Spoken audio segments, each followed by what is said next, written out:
Good afternoon. Buenas tardes. Es un placer estar aquí con ustedes hoy. Me llamo Martin Snodden, como ahí está mi nombre en la diapositiva.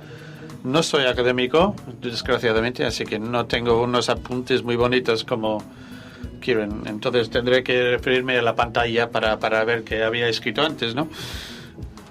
Para poder comunicar algo, ¿no? No solo eso, sino soy expreso, político.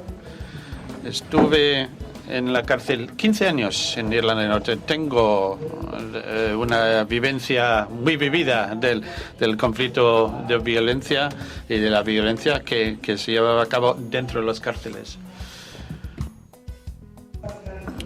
Bueno, es ese sentido de un viaje que he visto en cuanto a la mayoría de mis compañeros, la mayoría de las personas implicadas en el conflicto desde las diferentes facciones, un viaje por romper la paz, de hacer la paz, de mantener la paz y de construir la paz.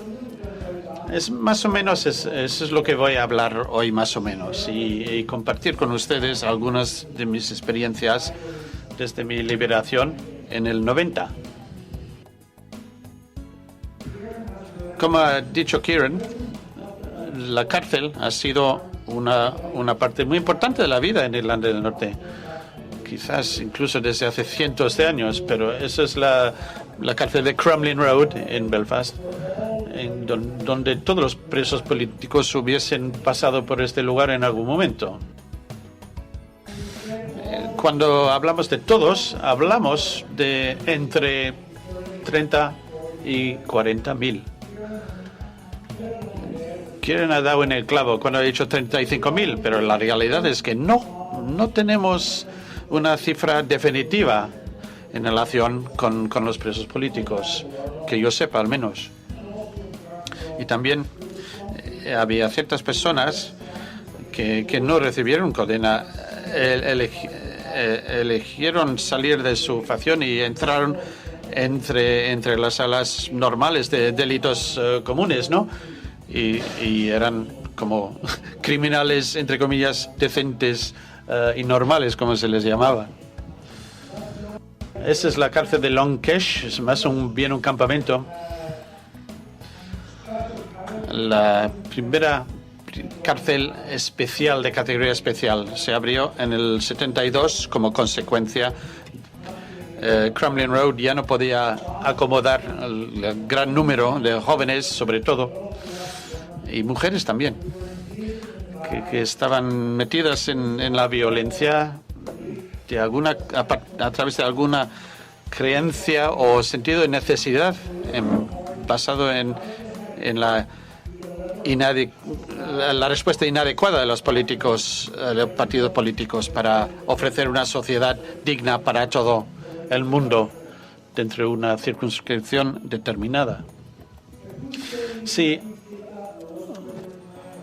Bueno, incluso hablando de 30.000, si tenemos en cuenta que incluso 4 miembros de una familia que tengan alguna relación con esos presos, da una idea de 120.000 familiares que padecían los efectos del conflicto violento.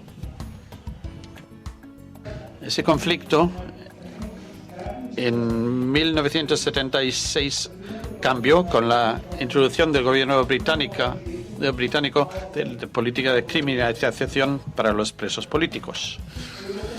Abrieron bloque H en la cárcel de Mays, construyeron un muro entre el nuevo complejo y el antiguo. Es más bien parecido a una cárcel de presos de guerra, ¿no? Torres de vigilancia, soldados con sus perros, focos, patrullas, pero lo que tenían es que, sobre todo, que tenían una estructura de comando individual para cada una de las facciones.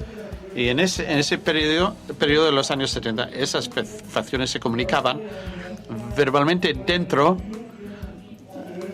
pero fuera, con el uso de bombas, de fusiles, los unos contra los otros. Entonces, las cárceles eran precisamente el primer lugar donde se produjo el diálogo respecto a las diferencias existentes.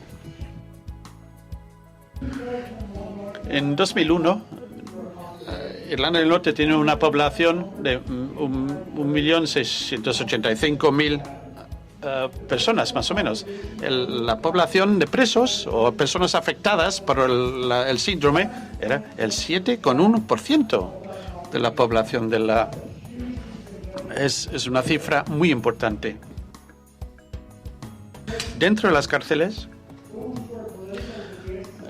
se produjeron debates, diálogos políticos. Normalmente hombres jóvenes entre 18 y 22 años, los que estaban dentro, lógicamente, no tenían ninguna oportunidad para tener ese tipo de conversación o en respecto a la historia de la isla de Irlanda. Cuando estaban fuera, eligieron hacerlo dentro de la cárcel y instruidos por dirigentes que habían aprovechado la oportunidad de aprender la historia. Eso fue muy importante, porque ese proceso de aprendizaje tuvo sus efectos en la gente que estaba fuera de la cárcel. Entonces, la educación formal, la educación informal. La gente estudiaba durante sus sentencias, sus condenas.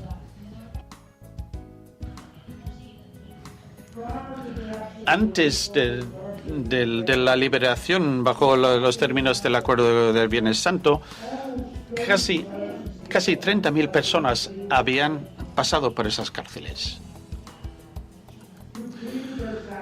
Habían terminado sus condenas y reintegradas de nuevo en la sociedad. Yo fui una de esas personas. Me acuerdo que me dijo el director, tienes que reintegrarte. Le dije, bueno, estás bromeando, ¿no? Salimos de esa cárcel para efectuar el cambio, no para que la sociedad esté tal y como estaba. Y entonces es como que vas de la cárcel al cementerio. No, entonces los presos salían para hacer la diferencia, para efectuar un cambio positivo en la sociedad. En el 91 yo estaba implicado en los primeros días de ese proceso de negociación sobre el programa de reintegración para los expresos políticos. Antes de los altos de fuego, las diferentes facciones se unieron y facilitados por una organización de la sociedad civil para que tuviesen esas conversaciones sobre las necesidades de los expresos políticos.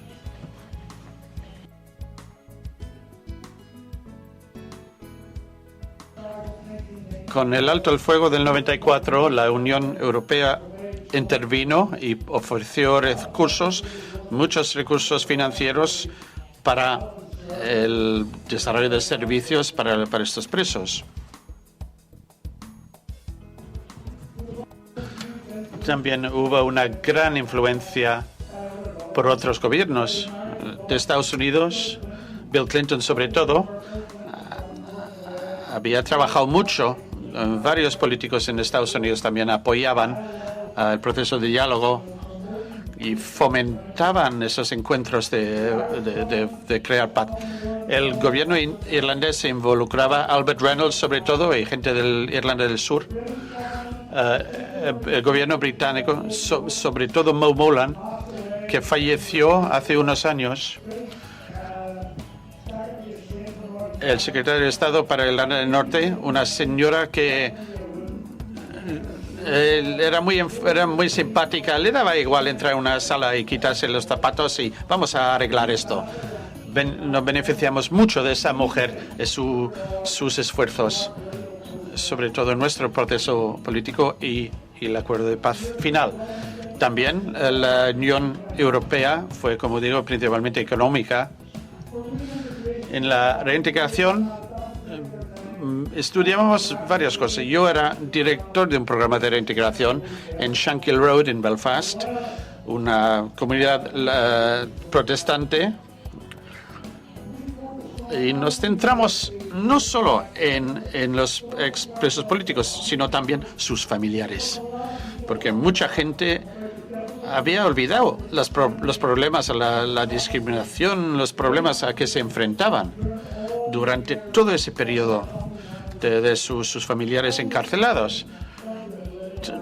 Toda la atención se volcaba sobre los presos. No, queríamos reenfocarlo para incluir a todas esas personas afectadas por el conflicto violento. También hacía falta pensar en la comunidad local para absorber a estas personas a su vuelta, apoyar esta reinserción y eliminar los tabús,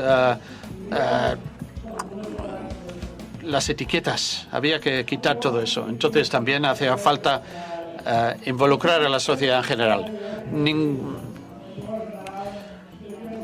Y había muchas organizaciones de la sociedad civil que nos apoyaban, sobre todo una que apoyaba mucho con la reinserción de los expresos políticos durante esos años, del 94 hasta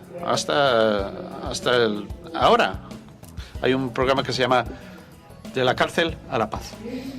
Los temas implicados, bueno, había varios, pero incluían la necesidad de consejo, de asesoramiento, apoyo. La gente que volvía de la cárcel después de una condena larga, yo había estado 15 años dentro, no sabía cómo comprarme una casa o buscar un trabajo o lo que sea.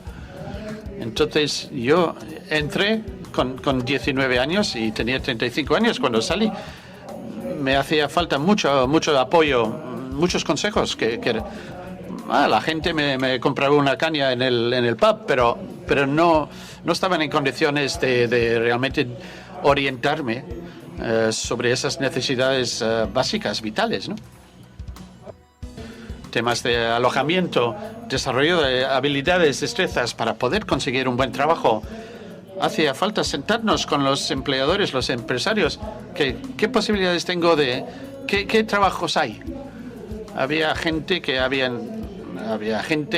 ingenieros que habían estado en la cárcel, ingenieros, pero ya no había astilleros, habían desaparecido. Hacía falta reformar a estas personas, darles una formación en otra dirección, acudiendo a entidades de formación para crear nuevas oportunidades, nuevos trabajos, para que pudiesen acudir a entrevistas y conseguir un trabajo. El empleo, lógicamente. Existía una discriminación, sigue habiendo además.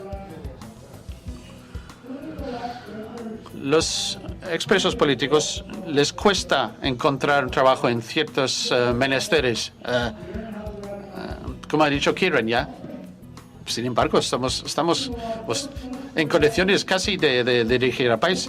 El primer ministro, el segundo primer ministro han sido en la cárcel, han estado en la cárcel. Robinson, Paisley, McGuinness, gente que ha infringido la ley, ha pagado el precio, pero con todas esas profesiones que es absurdo. Estamos muy capacitados para hacer muchas cosas. Somos útiles para la sociedad. Y también hacía falta mucho apoyo psicológico. A ver, ¿por qué hace falta esto? Pero éramos soldados, gudaris, ¿no?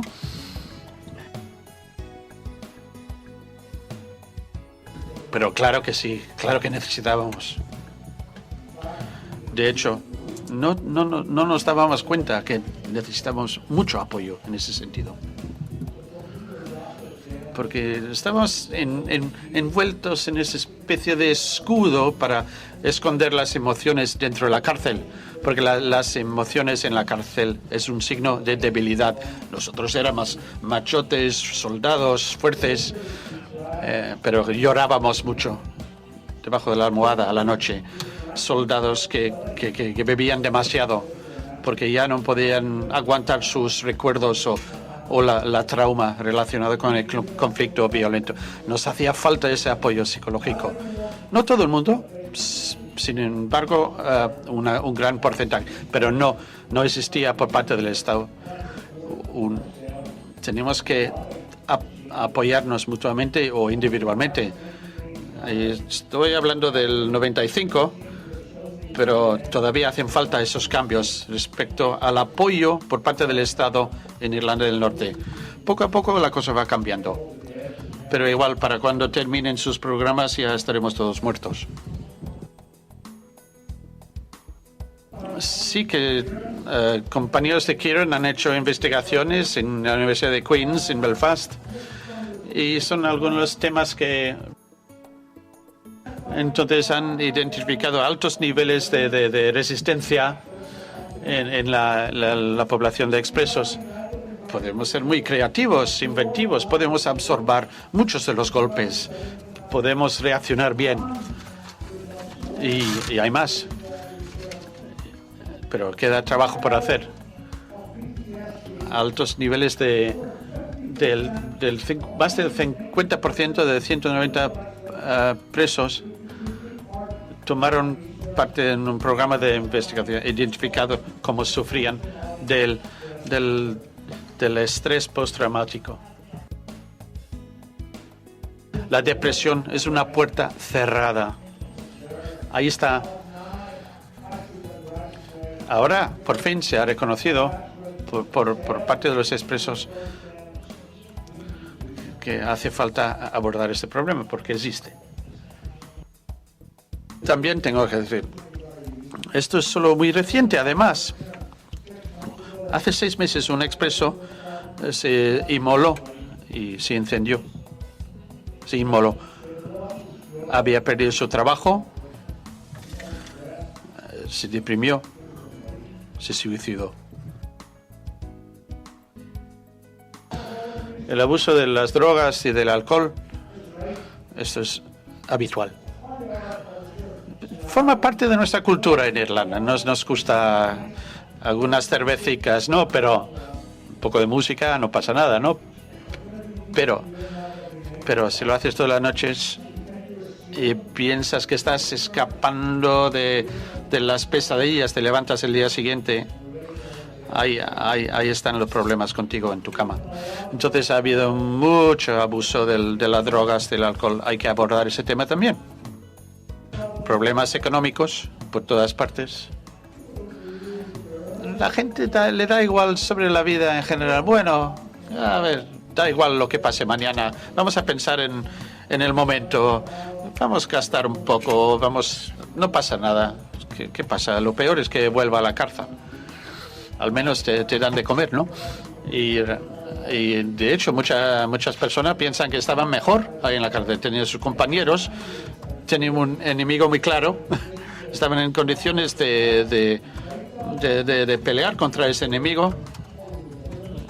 No tenían que preocuparse de estas cosas cotidianas, de dar de comer a tus hijos, de tener contenta a tu mujer o la relación con los demás familiares en la comunidad. Cosas normales para mucha gente. También hubo mucho daño psicológico para muchas personas. También existía un tipo de cultura militar en que pocas personas hablan abiertamente de su experiencia. No quieren que la gente les culpe, no quieren estar estigmatizados por problemas de salud mental. No quieren sensaciones de debilidad y culpabilidad. Los niveles de confianza a veces no existen con sus interlocutores. Es un gran problema ese tema de si tú no estabas en las trincheras conmigo, ¿por qué me voy a fiar de ti? ¿Cómo te voy a dar la vuelta si no eres un compañero que realmente se ha enfrentado a esos problemas? Entonces hay una cierta arrogancia ahí.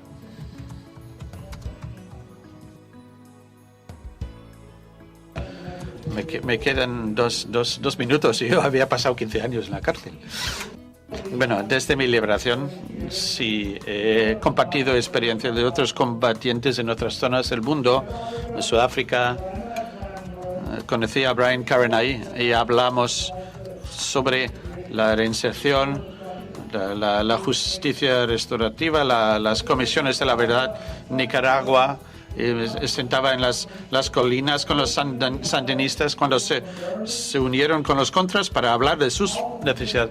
los países balcánicos, Bosnia, Serbia, Macedonia, compartiendo experiencia con esta gente. Algunos nos decían, antes de haber comentado a gente de su propia comunidad, nos contaban cosas. Nos confesaba que habían luchado durante Gaza está ahí. Gaza es una cárcel más que un país. Hay muchos expresos políticos en la franja de Gaza. Me senté con presos de 11 grupos militantes durante 3 días en un hotel. ¿Sabes de qué hablamos? No hablamos de la guerra, hablamos de la paz, sobre la reinserción, sobre el futuro. Haití. He estado hace poco hablando con excombatientes y presos, y en Somalia también. Hoy mismo he hablado con personas. Solo voy a tardar 2 minutos, de verdad. Entonces, los líderes políticos han surgido de estas poblaciones de expresos y excombatientes. Martin McGuinness, estrechando la mano a la reina de Inglaterra, la jefa del Estado. Tenemos líderes comunitarios, gente que se reúne, que estudian los temas complejos.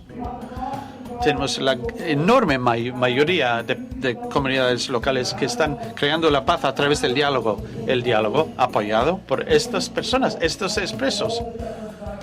Personas de todos los colores políticos, ahí paseando por la calle, hablando de la paz. Estas son las personas que han tenido la confianza, que están dispuestos a arriesgarse, que son los que están construyendo la paz en Irlanda del Norte hoy. También hemos trabajado desde los jóvenes, las generaciones futuras. Hay que influenciarles porque nosotros como combatientes o expresos se puede tratar nuestro caso, pero las creencias que teníamos y los valores durarán siglos, pero tenemos que cambiar esas creencias en cuanto al uso de la violencia y tenemos que trabajar con los jóvenes en la no violencia para efectuar un cambio positivo. Si no lo hacemos es un gran peligro. Aquí estoy yo en Haití, en la montaña, con cinco de las bandas armadas en Port-au-Prince, Puerto Príncipe.